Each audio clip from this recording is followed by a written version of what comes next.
Hello, good evening, everybody, and you're very welcome to our discussion here this evening with Irish Realtor Association in relation to arts and accessibility.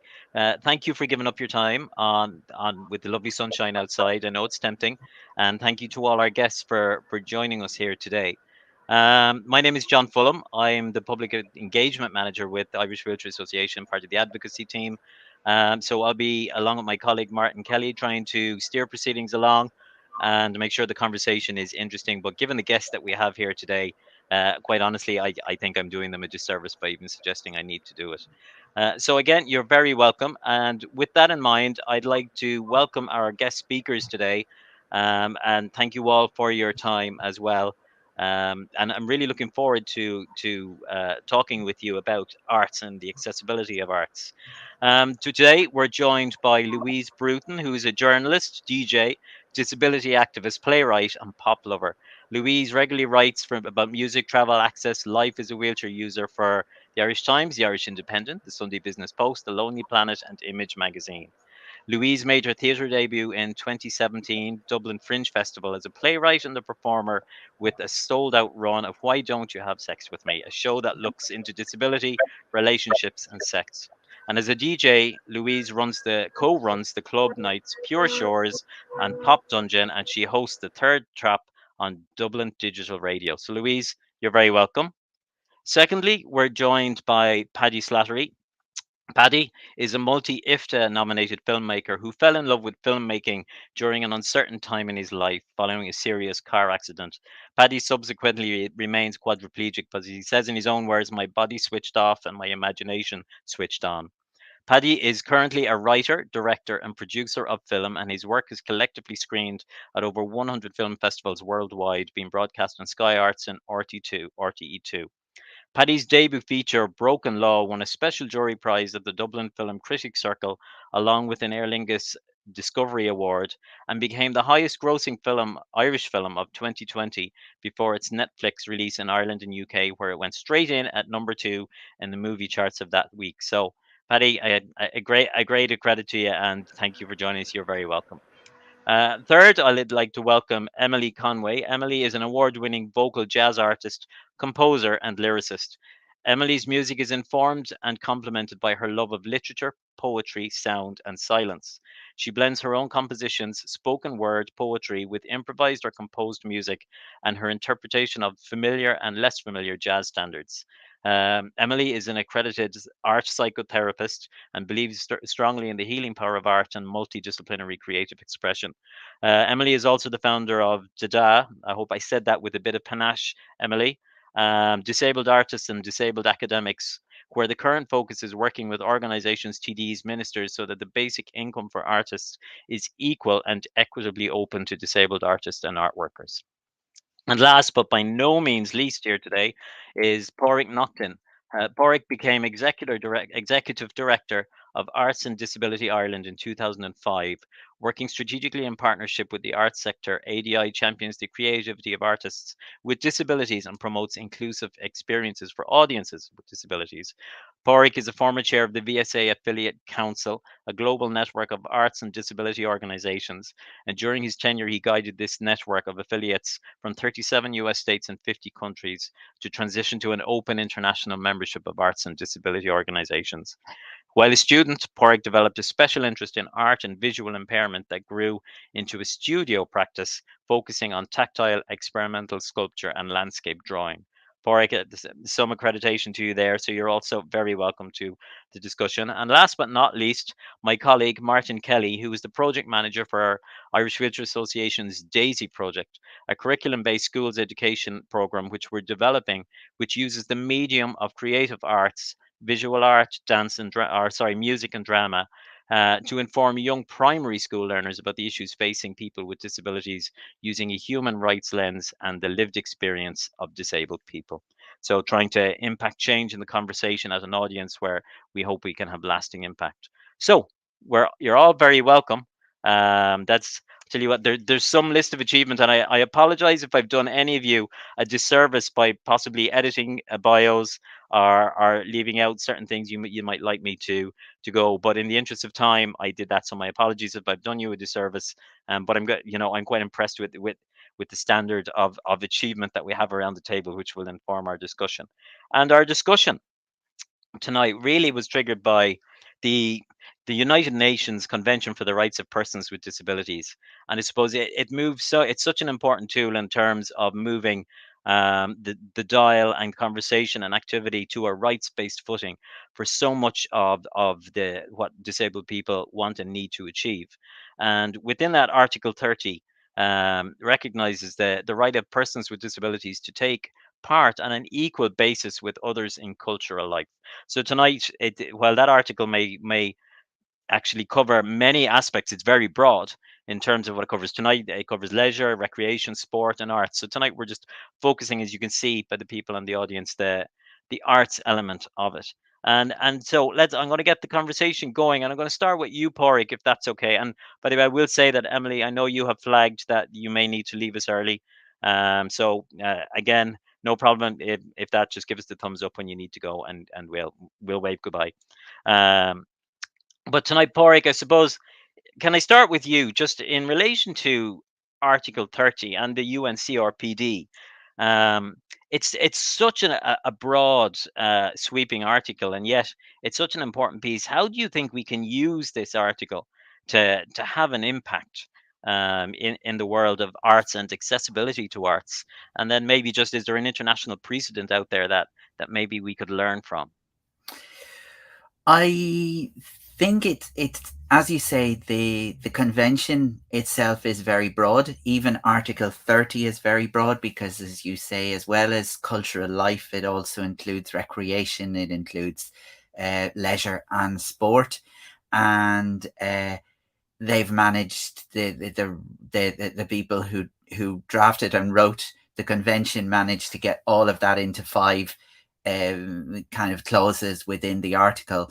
And even at that, you kind of also need to read other articles to kind of fit it all together, because of course the great thing about the UN Convention on the Rights of Persons with Disabilities is it's the first convention and international treaty that had uh, a huge input from a global disability community through the International Disability Caucus, which through the ad hoc committee system that actually drafted the convention, had huge input from from people with disabilities the whole way through its writing. And so, in that regard, it's really important. And I suppose, like as I said there, as well as Article 30, which does focus on cultural life, I Mm, always think that you need to include Article 9 to back up accessibility. And if you want to look to employment, use Article 27. And you can keep going in terms of how you mm, kind of structure the argument. And so that's one thing. Um, and how do we use it internationally? How do I know of an example where it's being used internationally? I know in the case of Arts and Disability Ireland first, one of the things we adopted over 10 years ago now was to take the definition of disability used in the convention and to use that as our as a definition of disability that people could use to identify with.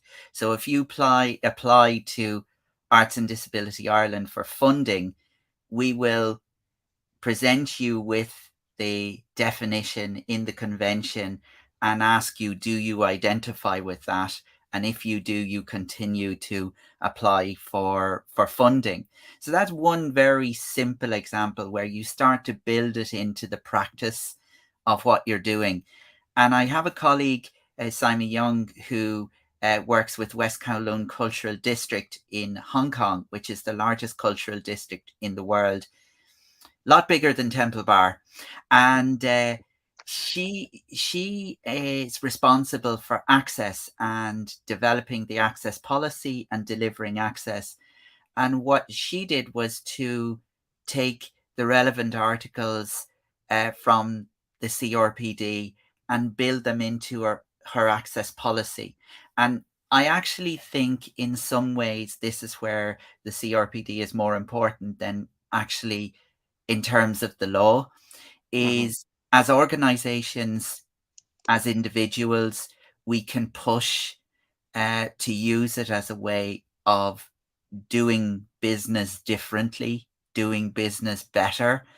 And we can also be assured that it has had a really thorough examination and a disability lens applied to it because of the involvement of the Disability Caucus. And so, I think that's where it's a huge benefit to us, even in Ireland and around the world right now. It's only 2018 when we ratified the convention, or finally ratified the convention in Ireland. But in fact, as organizations, even as it's been rolled out and developed, we can choose to start to adopt the practices and the recommendations of the convention. And Pádraig, do you find therefore in your experience that using that to put it into our policies, is it having is that the way forward? Is that the way that it seems to be having an impact on it in other countries? Because it's very recent here, so we're only really getting, I feel we're only really getting our heads around how we can actually use it and how it can be, we can use it to implement change. Well, the only thing I would say is, it was kind of, I everyone knew Ireland would eventually implement it or Mm, would eventually ratify it, and it was a much longer time coming than we thought, yeah. but it happened.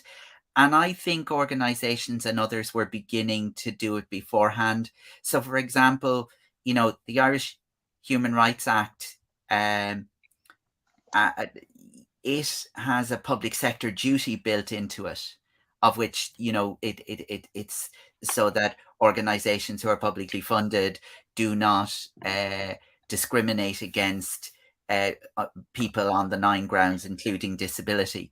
And I almost think that that kind of overarching kind of responsibility, uh, it may not directly relate to the CRPD, but I think it's certainly influenced that notion of actually implementing policy, implementing legislation that actually different government departments, different funders, and then the client organizations that they work with are all being brought in under this remit that is Mm, about equality and about access and about making a difference across all nine grounds of equality yeah. grounds.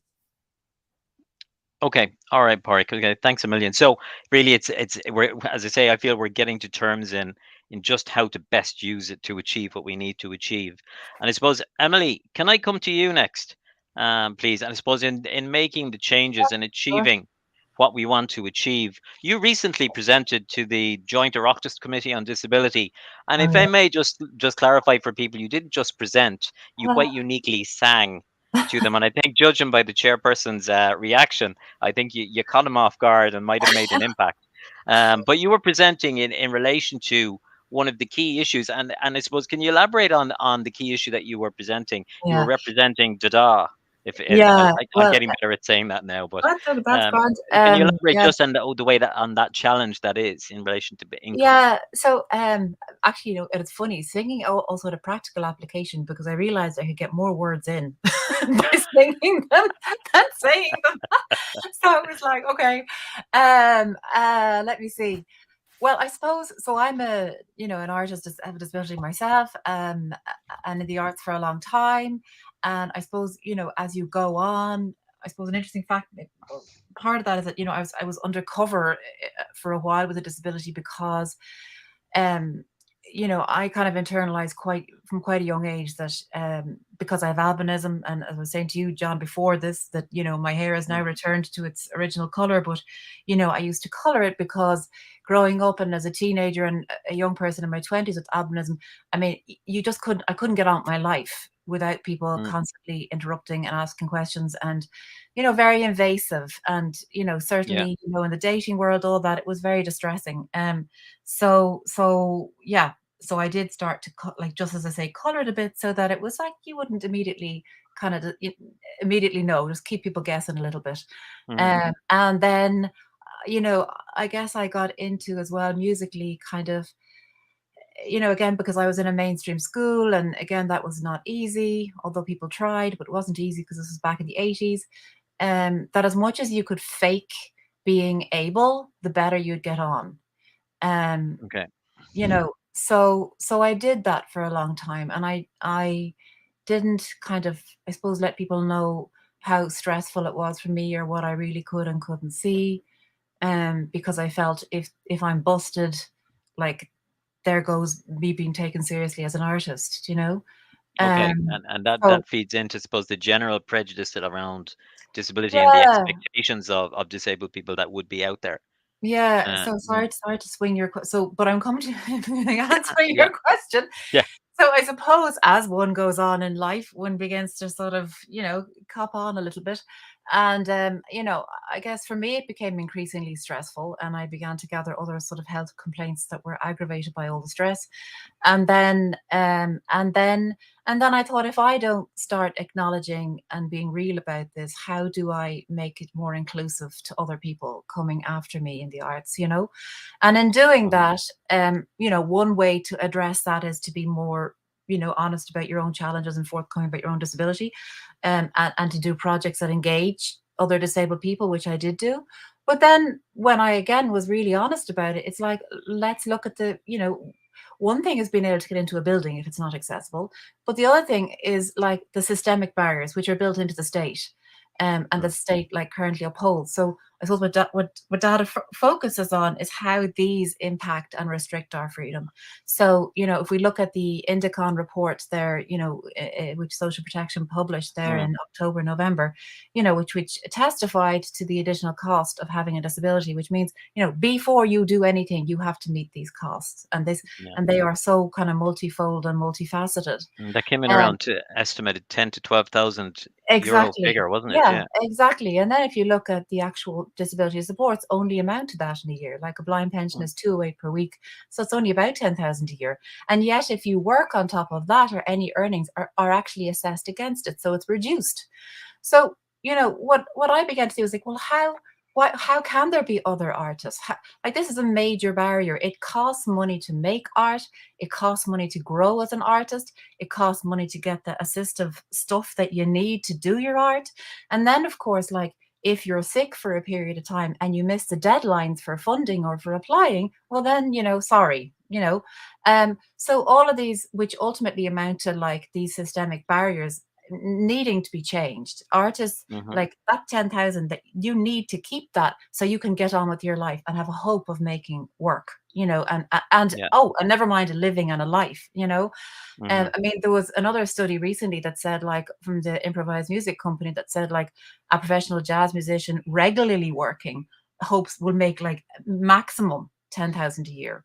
Now, a disabled jazz musician, I am, will never make that because you don't work as much because you can't, So we're talking about very, very low incomes. And yeah, so that essentially was what I wanted to raise with the in the disability matters, that this means ultimately that, and since like my speaking up about this has organically drawn artists to me who have Mhm. emailed me and said, oh my god, I'm in the same boat, or this is what I mean. Even this past week I've had 2 or 3 people come who, through accidents in their life have discovered the arts, and they are, maybe on some disability or invalidity, which is an awful name, and they're terrified to put their work out there in case it draws attention, in case they earn, and then they've to lose their support. And that just, it doesn't work for people. So that's where it comes down for like to like, you either risk losing your disability supports, and you Mm. will lose them, and then do your art, which is not sustainable, or else you don't do anything, Yeah. which Mm. is what some people have done, is like basically make work for free. And So, then in we have yeah. and there we have people not like, that goes against the arts policy of pay the artist. How does a person develop healthy self-esteem? How did they be taken seriously as an artist if they work for free? All these problems. So that's, I suppose, what I was raising in the, and my colleague as well is Alda Carmody, Obulacon Carmody as well. Oh, Sorry, did you want okay. to ask a No, question? and I was just going to ask you there, I suppose, the story that you're telling there about, going to work, the impact of that, losing some of the other benefits are that you would get, is consistent across the disability world. Yeah, it So is. so if it affects PA hours, Yeah, it affects so much that, and everything is grants if they're means tested, yeah, and people are afraid to go into work. They're yeah. afraid to go out there because of that impact. But because it seems to be based on a model that the state uses in terms of creating the structures for these Mm. supports, do you think that, are you making progress? Do you think you'll be able to achieve this in isolation, or do you Well, think that the state is going to kick back on and say, well, we have to look at this overall in relation to everything we do, and how can we use the UNCRPD to kind of Well, move I that mean, on? it's against the UNCPD that you can't. I mean, Mm. that's all about choice and having the equality of Yeah. freedom to make the life you Mm. want. And it's like, you can't. Well, I mean, you can't, or you can, as long as you're suddenly, if you get an Arts Council award, if your disability magically disappears, then you can. But if you don't have a disappearing disability, you Yes. Yeah. can't. Yeah. Yeah. And we'd all love that. Yeah. And actually, another nice snag is that Arts Council awards are completely, and bursaries, commissions, they're all, if you get one, it's one for one. You'll lose your pension or your disability allowance, Okay. which is very nasty. I mean, I don't know how people, you can't make work. We put in an inquiry there recently to the blind pension, and it was like, Mm. oh, an Arts Council award of 8,000. Well, you get 50 cent a week of your blind pension.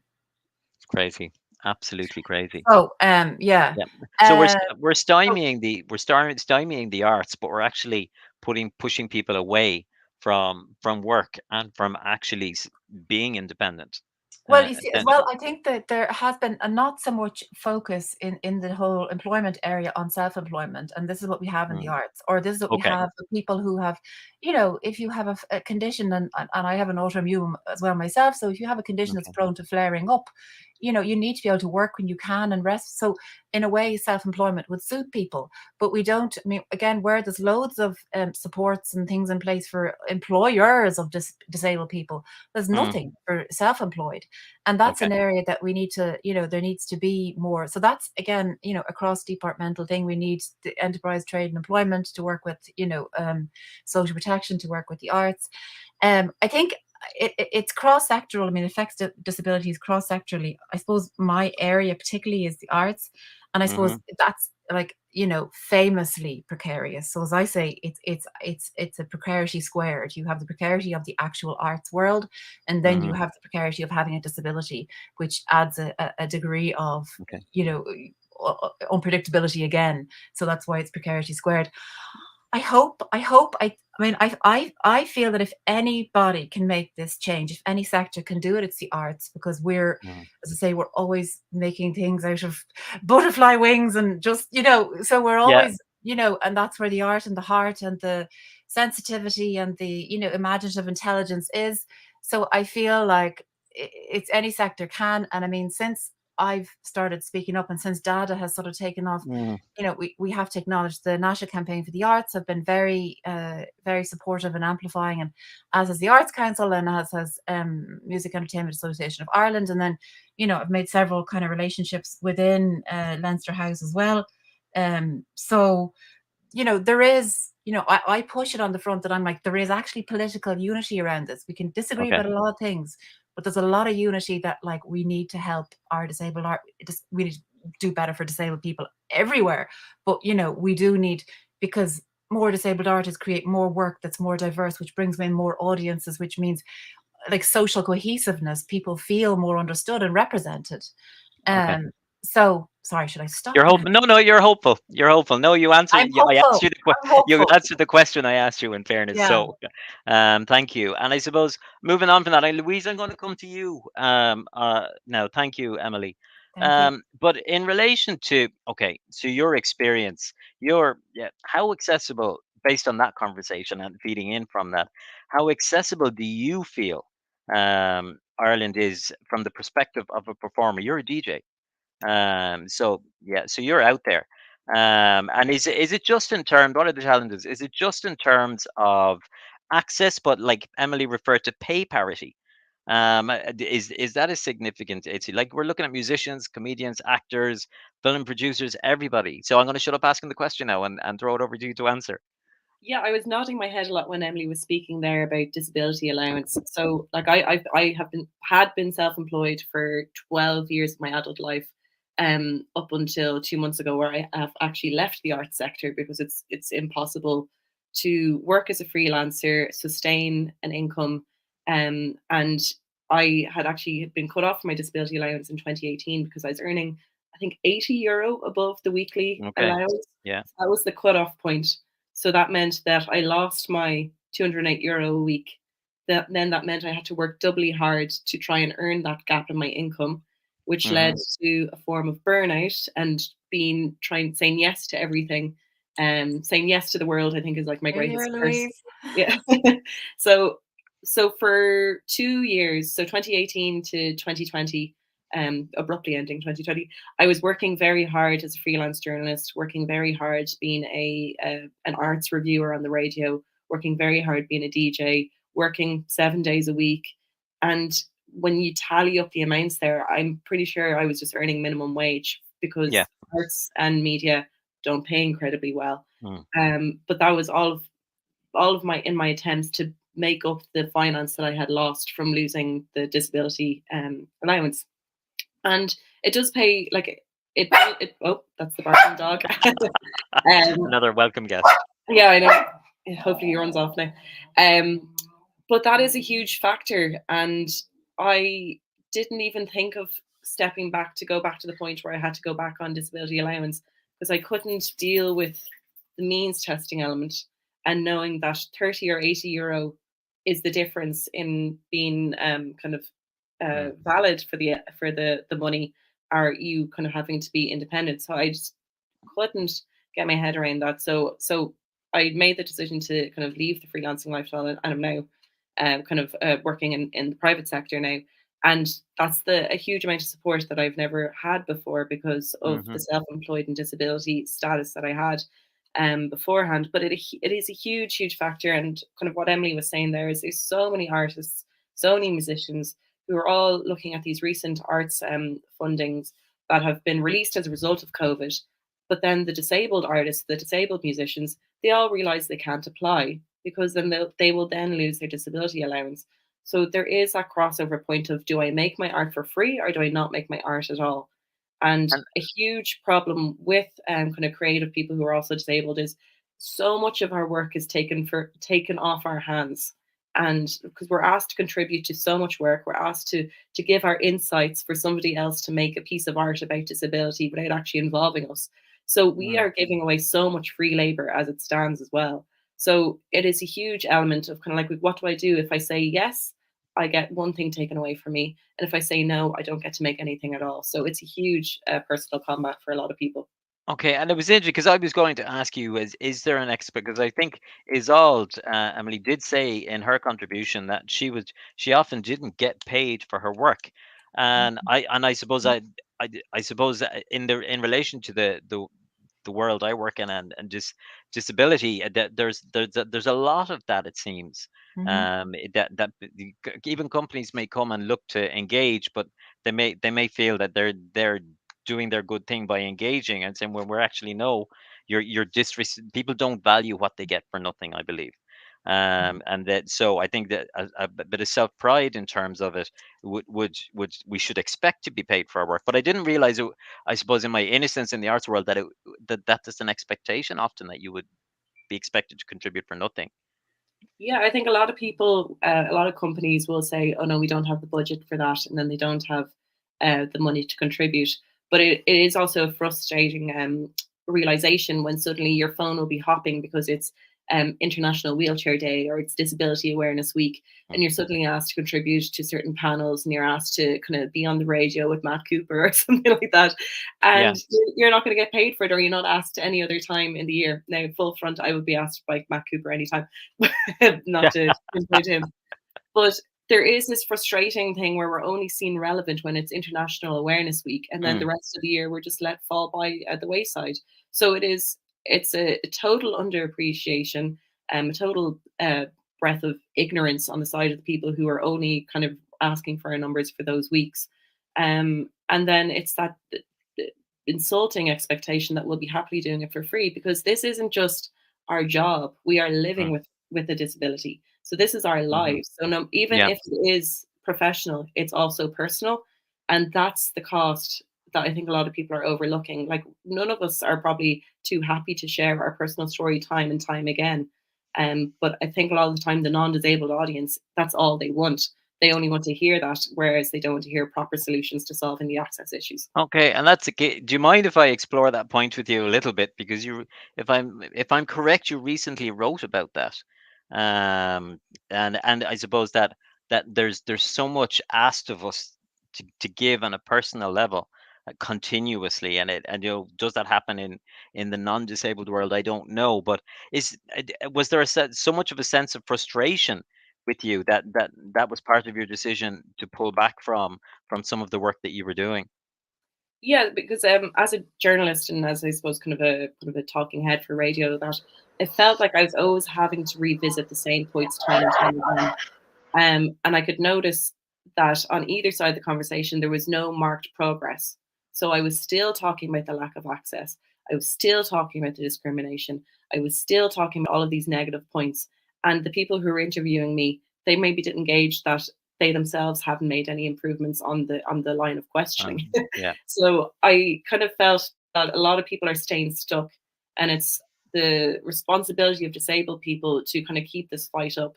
But kind of like Emily said, we are living with conditions that do make us susceptible to being tired or having off weeks. And if we have to keep on fighting, and the people who are meant to be acting as our allies are doing nothing, then it will leave you with this type of exhaustion. And that's kind of what I felt. I was just like, I keep doing the work, but the other people who are meant to be our allies are not doing the work. So that's why I kind of stopped doing that, where I was like, no, my personal story isn't up for grabs. Because the more I do, the more I talk about that, the more that we actually revert away from the main topics that could actually make life easier for everybody living with a disability. Okay, thank you. And I can relate to that actually. The part of the thinking behind the project that Martin is developing in talking to schools was the kernel of the thought was, I can be asked to go in my job and talk to a company about inclusion and diversity, and you come out at the end of that and you think, after an hour and a half, have I really made any impact here? Whereas we decided maybe we'd look at the schools, so we can start having these conversations and change the dial about thought processes with an audience young enough to have an impact, and maybe change it from a different angle. So I can understand that frustration very really, from a day-to-day point of view, and we'll come to that in a while. And thank you, Louise, for being very candid on it. I appreciate it. Paddy, can I come to you from your perspective? You work in the film industry, so it's a different element of the arts world, and the guys have spoken there quite eloquently about the challenges, not only access but actually just it's more about the respect and the dignity of acknowledging the talents of the people working in the industry. Do you find it's the same in the film industry, and did you find it hard to break in, and how did you do that? Definitely, in the beginning, it was difficult, not just to overcome my own confidence, sort of stepping into a world, so to speak, where you, I mean, you definitely don't feel like you belong, and there's a lot of people there very quick to remind you that you don't belong, and it's not an intentional insinuation. It's, as Emily said, it's more systemic, just behavioral and cultural. Because 15 years ago, I started off actually in the music industry, and I released an album, I done gigs and all that kind of stuff, and never before, when I did set out on that journey, I could not believe. I mean, I was ready for those boundaries and barriers. I was ready to take them on. I was quite stubborn at the time and outspoken, and but it even exceeded my expectations in terms of some of the levels of ignorance. Now, when I say ignorance, I had worked and collaborated with a lot of people I like, a lot of people I respect, a lot of venues, going to gigs and that kind of stuff. And when I'd be booked for gigs, a lot of people didn't know at the time that I was a wheelchair user, that I was quadriplegic. So, and I deliberately never made it a point to let them know. So when I was being booked to all these venues, I'll give you one example.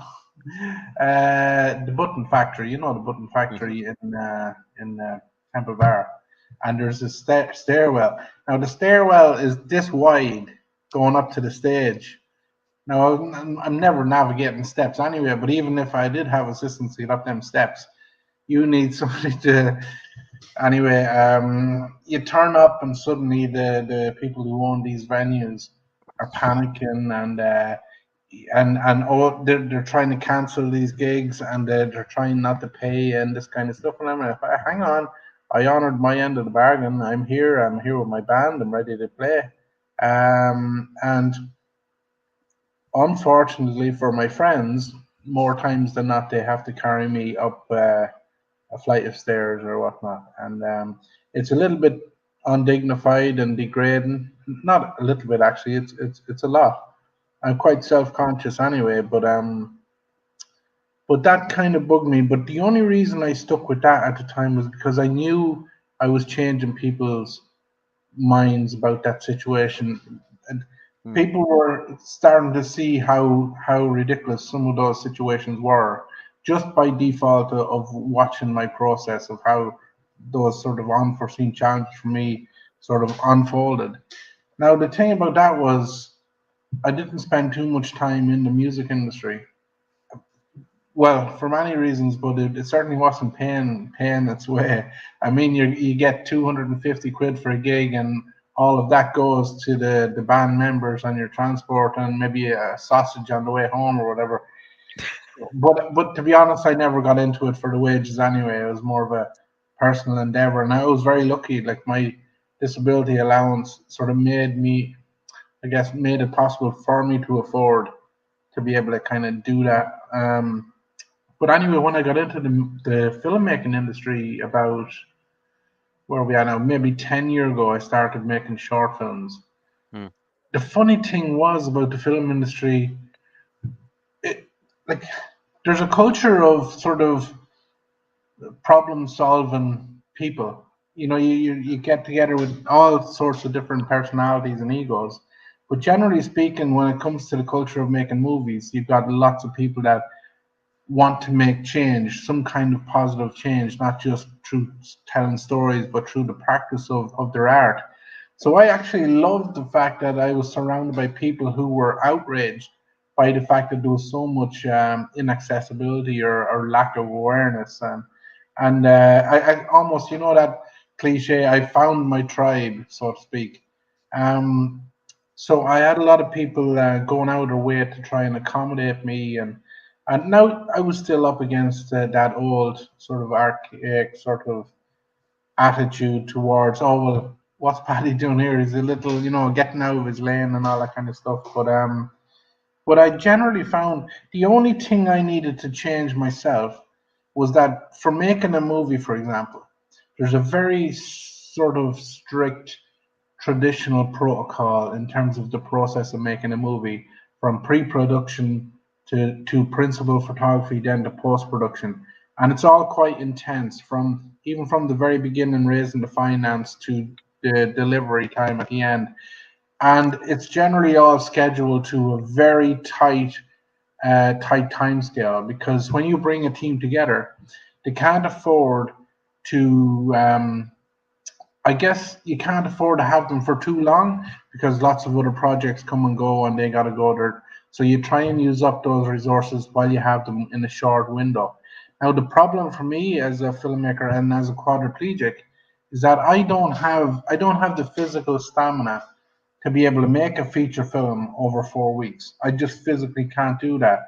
I would be exhausted. So I had to look at how other disabled filmmakers around the world did it, and you basically have to restructure or throw out the old format of how to make a movie and design your own sort of in a way that accommodates your ability, your time, and all that. Because I can't just rock up to a 5 day a week job because certain days I have certain medical procedures, of certain physical therapy and all that kind of stuff, and I just can't do it. So what a lot of people found around me was they were a little bit alienated by my process, but they had to adapt because otherwise I was not going to be able to make my movie. And what I loved about that process was that anyone that came into our crew, and I would have worked with about 100 people, maybe more on our film, everyone started to see things a little bit differently. People who had never worked with a person with a disability before, at least not a visible disability, and it was great because that process of opening people's minds and changing people's attitudes over the last few years, I find that I've been part of this sort of cultural change, that kind of way, and I love it now, and it's a lot easier for me now than it was 10 years ago. That's for certain. Because honest to God, I when I call somebody or somebody calls me about a job, they're already on the same page as me as to how we go forward and accommodate my physical or sensory disability in that process. So I have seen literally over the last 10 years an incredible positive change. Okay. But unfortunately, not everybody is feeling that. Certainly not financially in this industry. Look, I've made a movie and it's been a smash hit in Ireland and it's sold all over the world and it's on Netflix and all this kind of stuff. But I'm still broke. I just still didn't get paid a penny for that I was movie. about to say to you, when I met you, you didn't arrive in a limousine. Oh, look, I'm very blessed. If you can see my background, I have a lovely big kitchen. Now, that was when I built the house, I said I need a big kitchen because I've got a wheelchair, and if I'm going to have friends over with wheelchairs, the kitchen better be fucking big, or. But after that, no, listen, I probably won't make money as a movie maker for at least 2 or 3 more projects. That's the reality of making movies because you got to pay the middlemen, the Okay. accountants, legal, insurance, and all that kind of stuff. So And talking about the middleman and the people in the background, is there enough? Is there enough representation? Are there enough people with disabilities in the roles of producers, script writers? Are they there? Like you're bucking the trend by being in there. So is there enough of those people in there? Is there a lack of inclusion? And how does that impact then how disability and is portrayed in the movie industry? that's a brilliant question. And again, that kind of change is so slow, almost too slow, and it should be quicker because I mean, in my experience, because I've done lots of talks, not just in Ireland, but in the UK and America, I meet a lot of people with disabilities who are aspiring to be artists, not just filmmakers, but the fear is that how do I do it? How do I get into that industry? There's literally that mental block because they're not quite sure they will be accommodated in that world, and it's a shame because and just in relation to stories, I would love nothing more to be represented as a person with a disability in a movie where it doesn't feel like I'm being pointed down to or patronized. And listen, I mean no disrespect to some of the movies that I've seen, but and I'm going to pick on this one film only because I know that the original writer Christian O'Reilly had beautiful intentions with his script. Okay. Inside I'm Dancing, Yeah, but you've the set it up studio, well, so go for it. yeah, Inside I'm Dancing, right? So the Yeah. studio took that movie, right? That script and turned it into something very different. And when I watched that movie, I actually could not relate to some of the characters. I felt humiliated when I was watching it. I felt degraded and that kind of stuff. And that's the thing about telling stories. We need more disabled storytellers in different departments to be able to tell a story from their perspective, through their eyes, and we're not seeing that. I'd love to see more disabled directors because Mm. directors get to call the shots, get to delegate who does what and how you're going to be represented on screen. And you know what? It's, I mean, women are only breaking into the movie industry now in terms of directors, producers, executives, all that kind of stuff. Okay.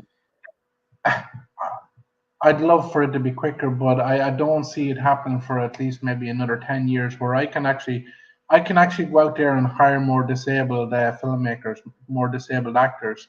And in fact, I'm currently involved in a stage production about the story of Martin Naughton's life, one of the founding fathers of the Incredible Centre for man. Independent Yeah. Living. Also written by Christian O'Reilly, who's a beautiful human being, and directed by Raymond Keane. So what they're doing is they're only hiring disabled actors for each role in the play. And just the process of that, trying to find that talent is a difficult process. We know they're out there. We know there are thousands, maybe even tens of thousands of brilliant disabled actors out there. But again, it's about you cannot audition them in the way that standard film auditions. You put out the ads online, people rock up to an audition house and go. Most people with disabilities cannot just drop at the hat, jump in a car and head to Dublin and go auditioning. So we, the filmmakers, have to make a concerted effort to go to their homes, find the talent. So I think in order for us to build a more of a robust disabled community in the film industry, we actually have to go out and find them because apparently there's too many barriers that are preventing them to come to us. Does that make sense? Yeah. No, it Can does I make can, sense. can I jump in there straight You away and can, say, Emily. Yeah. and then I'll probably have to go. But I'd say that a huge part of that is the systemic thing there, Paddy, because again, in the arts, you need it's short-term work. And then if people risk losing their disability allowance or whatever for like a 3 months play, and then people know how hard it is to get that back. So I think that's a Yeah. huge barrier to the development. I mean, it's like you have to be able to try things and fail. But because of the structure of these the Yeah. welfare, the support, people can't fail, because if they fail, they've lost something that was crucial for their life and their survival and their disability. And how do they get it back? So I think that's really preventing like young disabled potential artists from developing and failing and having another go at it, and being paid and not paid. They can't like that. The arts, that's you Can learn I your just craft say, that can I way. just say, Emily, just in relation to the culture of art, every artist, whether they're disabled or not, face the challenges of finance. Most great artists out there were probably broke by the time they're retired. It just seems to be the culture of the arts. It's always a huge gamble. Yeah. Anyone tells their parents, "I'm going to be an artist," or I'm Oh going to be a yeah. jazz musician." Good luck with that. That's the end of your fucking education because Yeah. it's not a reliable income anyway. No. So for Yeah. No. And people with disabilities, it is compounded by the disability Yeah. element. Porrick, do you have your hand up there? You're on mute. Yeah, sorry, I do. There's a few things I wanted to say, and I'll try and make it very brief. It sounds like I'm older than most of you, just by listening Possibly to the not conversation. me. Possibly not me. But next year I'll be 30 years since I graduated from our NCAD, the National College of Art and Design. And I suppose the thing I was going to say is there are a lot of things wrong with the way things are currently. But I know when I graduated, the first award I got from the Arts Council was a travel award, and it was £750, and it was the most you could get at the time. And I also know that listening to Louise's story about going to work for the private sector, I found myself on the eve of the European Year of People with Disabilities. I don't know if people remember back that far, in 2003. Mm-hmm. In 2002, I was contacted by, excuse the language, every gobshite in the country and asked to give advice on their project. And then when I suggested to them that I might be available for a bit of work if they got funded, "Oh no, you're not from our county. No, this will have to be local people." Okay. And I saw a job advertised in the UK, and I thought, geez, I might get paid for this if I go abroad. And I actually ended up going to the UK 3 times before I managed to come back to Ireland and settle here. And that started for me kind of in the 90s and went on until the mid 2000s. And in fact, at that time, there were only really CE schemes. And if you were fortunate enough to get, most art centres were run by people on CE schemes. And the director of the art centre was very often the CE supervisor. So we had a very different environment. And just bringing it right up to date to Christian O'Reilly's play on Martin Naughton, which is which will be amazing when it happens, is, the Arts Council have created a new system now where like 1/3 of the budget for that play, thereabouts, has been set aside for the access costs of all the actors and crew that are involved uh, in that production, and that's a completely new way of working. And where I would disagree with Emily slightly, and this is my last point, is I would agree with yourself that actually low incomes for people with disabilities and remaining on benefits and getting cut off too soon is a huge problem for everyone. And actually, I think it's a Department of Social Protection thing that needs to be fixed. Not necessarily an arts, a Department of Arts and, well, so it's culture, sport, media, and all the rest of it. I don't think it's there. I know from being involved in the basic income for artists, what they are saying is this is an income, it's not a benefit, and therefore it will be taxed. So under the current system, that's what's going to happen. But it's really obvious that the problem is with the way social protection deals with mean tests. And Emily has spoken in the past like about the anomaly that exists between disability allowance and the blind pension in terms of means tests, which is ridiculous that one of them is a means test of 50,000 and the other is 20,000. And then we also have the other issue at Arts and Disability Ireland, where people who are on invalidity pension can't earn income at all. And how do you support those artists? So, there are a lot of issues that need resolving, but actually we've come a huge distance. But as Paddy said, progress is incredibly slow. Okay. Thank you, Porrick. And look, I'm conscious of time because we have a 7 o'clock finish, and unfortunately, this conversation could go on for so much longer. Some of the comments coming in there are, I'm a person with a disability. I've had lots of interviews for part-time work, and it's impossible to get the work. Like people are always positive, but they never hire that person. Is that an experience that you all can relate to, over time? Okay. Okay. Very, very conscious. Martin, just briefly over to yourself before we finish up. Um, Yep. can you tell us very briefly about how you're using arts to change the mindsets in schools? I can very briefly. First of all, John, it's just can I just say how striking it is, the comments that have been made by all our brilliant guests there today, just in regard to the fact that it's hard enough to be an artist already, and all these guys have done a brilliant job in explaining that and portraying that, and they also added barriers that come with having a disability on top of that.